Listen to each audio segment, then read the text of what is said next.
उत्तर भारत में इस्लाम के आगमन के समय कोई शक्तिशाली शासक नहीं था। 11वीं सदी के प्रारंभ में भारतवर्ष 100 से अधिक राज्यों में विभक्त हो चुका था, जिन पर कई छोटे बड़े राजा और सामंत शासन करते थे। इनमें अधिकांशतः राजपूत थे, इसीलिए इस युग को राजपूत युग कहा गया। समाज जाति पाति तथा भेदभाव के बंधन पर आधारित था। जाति व्यवस्था में और अधिक कठोरता आ गई थी। भारतीय समाज अपने खान पान एवं आचार विचार को श्रेष्ठ समझता था, इसीलिए दूसरे देशों में क्या हो रहा है ना तो उससे परिचित होने का प्रयास किया गया और ना ही उसका लाभ उठाया गया।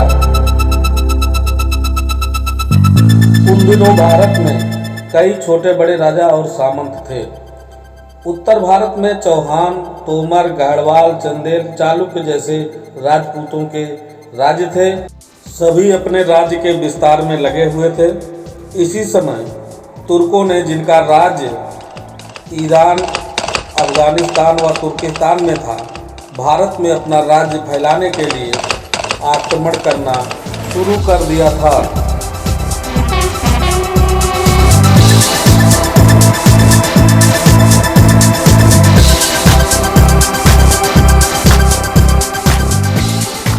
महमूद गजनवी मध्य एशिया में स्थित अफगानिस्तान के एक छोटे से राज्य का स्वामी था।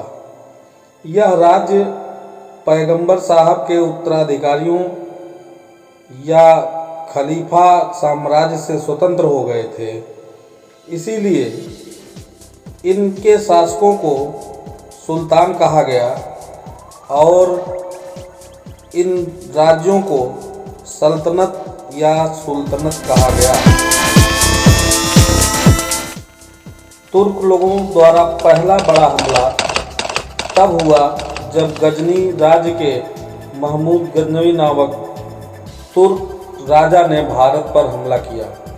गजनवी भारत पर राज्य नहीं करना चाहता था। उसका उद्देश्य ईरान, अफगानिस्तान व खुरासन के क्षेत्र में दूसरे तुर्क राजाओं को हराकर अपने साम्राज्य गजनी का विस्तार करना था। अपनी सेना के लिए धन जुटाने के उद्देश्य से महमूद गजनवी भारत आया और इसी कोशिश में गजनवी ने सन 1000 से सन 1025 तक 17 बार विभिन्न राजपूत राज्यों पर आक्रमण किया।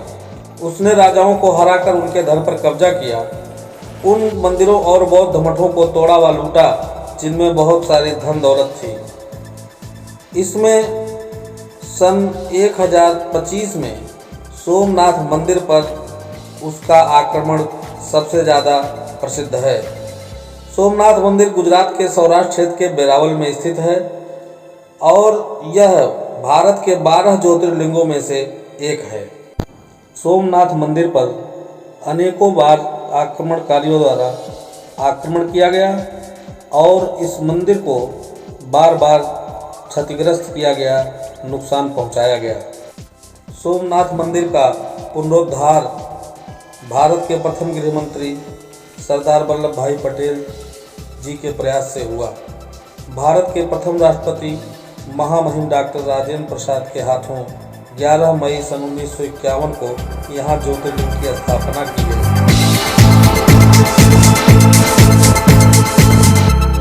अल-बरूनी मध्य एशिया का प्रसिद्ध विद्वान था। इसका मूल नाम अबू रेहान मोहम्मद बिन अहमद था। इसका जन्म 973 ईस्वी में खीवा मध्य एशिया में हुआ था। यह महमूद गजनवी का समकालीन था। अल-बरूनी ने भारत में संस्कृत भाषा, भारतीय दर्शन और ज्योतिष शास्त्र का अध्ययन किया। उसने अपनी पुस्तक तहकीक-ए-हिंद में 11वीं सदी के भारत के सामाजिक एवं सांस्कृतिक जीवन, उनके रीति रिवाजों और तौर तरीकों के बारे में बहुत विस्तार से जानकारी दिया।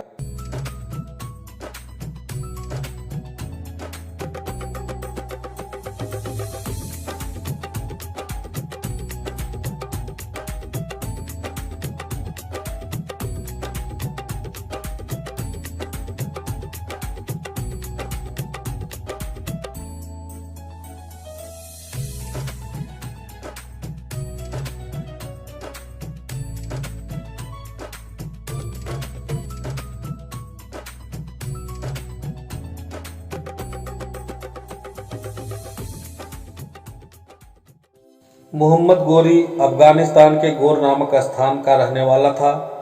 उसने गजनी पर 1173-74 ईस्वी में अधिकार कर लिया। भारत पर मोहम्मद गोरी का पहला आक्रमण।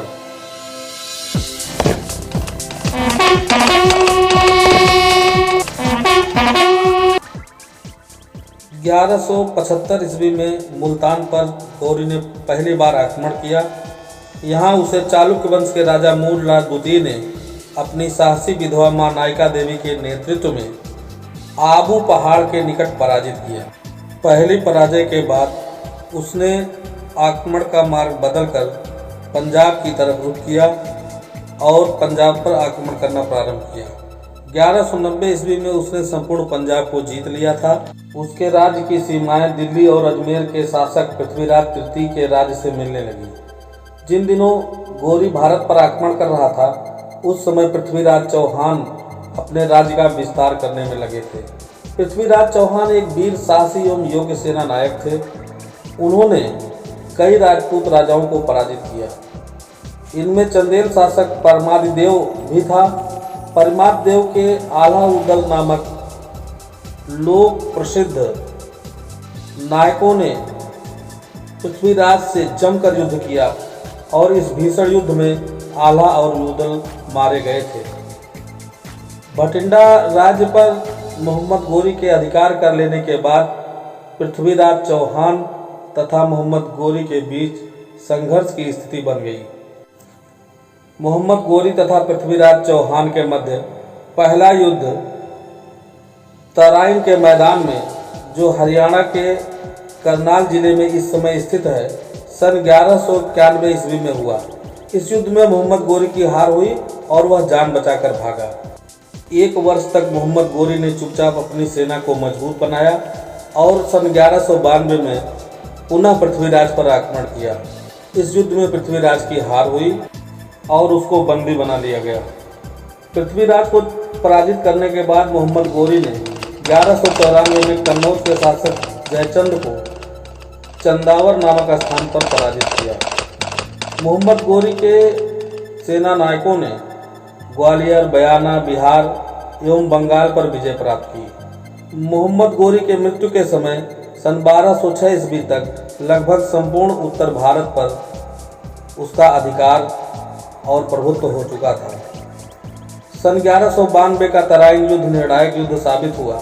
मोहम्मद गोरी की जीत ने तुर्कों के लिए भारत के द्वार खोल दिए और भारत में सल्तनत काल की शुरुआत हुई।